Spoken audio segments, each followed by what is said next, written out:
মসজিদে যতক্ষণ বসা থাকে এক ফেরেশতা ডাইনে বৈশা চোখের পানি জড়াইতে থাকে, আল্লাহুম্মা গফিরলা, আল্লাহ আরে মাফ করে দেন না। আল্লাহ বলে তোরা তো আইলো গেল কি, আপনার ঘরেই তো বের হইছে,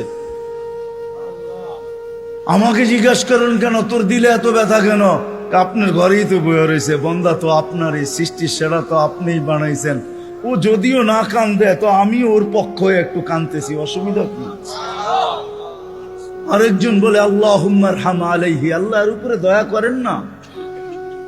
আপনার ঘরে বসে রইল, তারপরে যদি দয়া না করেন তো বাজারে গেলে করবেন, ওটা তো দয়ার জায়গাই না।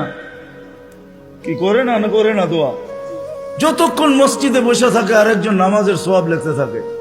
আল্লাহ বলে ঘুমায় তো রইল, তুই নামাজের সওয়াব লেখোস না কেন? ঘুমাইলো তো আপনার বাড়িতেই ঘুমাইছে, আর কোথায় ঘুমাইছে? সওয়াব লিখবো না তো লিখবো না কেন? এটাও ফেরেশতা চালায়। আপনি ভাবেন শ্বাস প্রশ্বাস এমনি নেন? কন্ট্রোল রুম আছে, কন্ট্রোল রুম। হ্যাঁ, হাবায়েক ফি আখবারিল মালায়েক কিতাবে আছে, জালালউদ্দিন সুয়ুতী রহমাতুল্লাহ আলাইহি লেখা। যখন শ্বাস নেই তো ফেরেশতা বলে আল্লাহ আমসিকা ওয়াতরুক, বন্ধ করে দিব না খোলা রাখবো? আল্লাহ 1,60,000 বার মেসেজ থ্রো করে, অটো উতরুক আলী আবদি আজাল, খোলা রাখ, সীমা রেখা দেওয়া আছে।